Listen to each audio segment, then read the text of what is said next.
আসসালামু আলাইকুম everyone, welcome back to my channel. আশা করি আপনারা সবাই অনেক বেশি ভালো আছেন। আমিও আলহামদুলিল্লাহ অনেক বেশি ভালো আছি। দেখতে দেখতে কিন্তু অনেকগুলো রোজা কেটে গেল, আর আমি আপনাদের সাথে অনেকগুলো ইফতার রেসিপিও শেয়ার করে দিয়েছি। আর মাত্র 3 থেকে 4টা রেসিপি আছে ইফতারের, তারপর থেকেই কিন্তু ঈদের মজাদার রেসিপিগুলো শুরু হয়ে যাবে।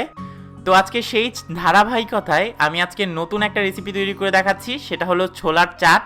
তো আর দেরি না করে চলুন চলে যাই আমরা মূল ভিডিওতে। প্রথমে একটা প্যানের মধ্যে হাফ কাপ পরিমাণে ছোলা নিয়ে নিলাম। ছোলাগুলো সেদ্ধ করা আছে। তারপর আমরা এখানে 1/4 কাপ পরিমাণে সেদ্ধ করা আলু দিয়ে দিচ্ছি। তারপর আমরা এখানে সামান্য পরিমাণে পানি দিয়ে দিলাম। এখানে দিয়ে দিলাম মরিচ গুঁড়ো 1 চা চামচ পরিমাণে, হলুদ গুঁড়ো দিয়ে দিলাম 1/2 চা চামচ পরিমাণে, ধনে গুঁড়ো দিয়ে দিব 1/2 চা চামচ পরিমাণে। তারপর আমরা এখানে চিলি ফ্লেক্স দিচ্ছি 1 চিমটি পরিমাণে। এটা আপনারা আপনাদের টেস্ট অনুযায়ী অ্যাডজাস্ট করে নিতে পারেন, তাতে কিন্তু কোনো প্রবলেম নেই।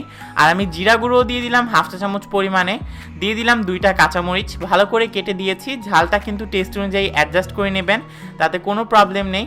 এখন এগুলোকে ভালো করে ফুটিয়ে নিচ্ছি, আর দেখতে পারবেন পানিটা অনেকটা শুকিয়ে গিয়েছে। এরকম শুকিয়ে গেলে তখন আমরা 1 চামচ কর্নফ্লাওয়ার পানির মধ্যে গুলিয়ে দিয়ে দিব। এখন এটা দেখতে পারবেন সাথে সাথে অনেকটা থিক হয়ে যাবে।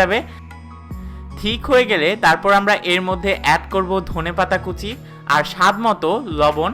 লবণটা কিন্তু টেস্ট অনুযায়ী অ্যাডজাস্ট করে নেবেন, আর ফ্রেশ ধনেপাতা দিলে কিন্তু স্মেলটা আরও অনেক বেশি ভালো হবে। তো এখানে ধনেপাতা দিয়ে দিলাম, ধনেপাতা দিয়েও ভালো করে মিক্স করে নিচ্ছি।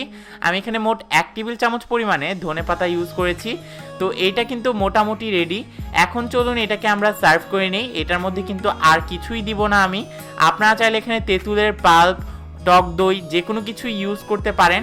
এটা কিন্তু টক দই দিয়ে খেতে খুবই ভালো লাগে। তেঁতুলের পাল্পও অ্যাড করতে পারেন। আমি জাস্ট হালকা একটু লেবুর রস দিয়ে এটাকে খাবো। ইফতারের জন্য কিন্তু এটা খুবই হেলদি। আর ওপরে কিন্তু অবশ্যই ভুজিয়া দিতে ভুলবেন না, বা আপনারা চানাচুরও দিতে পারেন, তাতে কিন্তু কোনো প্রবলেম নেই। আমি ওপরে দেওয়ার সাথে সাথে সাইড দিয়েও ছড়িয়ে দিচ্ছি যাতে দেখতে সুন্দর লাগে।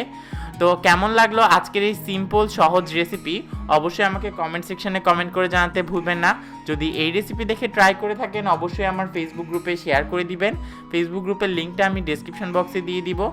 যারা এখনও আমার ফেসবুক পেজে লাইক দেননি, আমার ফেসবুক পেজে লাইক দিয়ে পাশে থাকবেন। আজকের ভিডিওটা একটু হেল্পফুল মনে হয়ে থাকলে একটা লাইক দিয়ে পাশে থাকতে ভুলবেন না। ফ্যামিলি অ্যান্ড ফ্রেন্ডসের সাথে অবশ্যই শেয়ার করে দিবেন।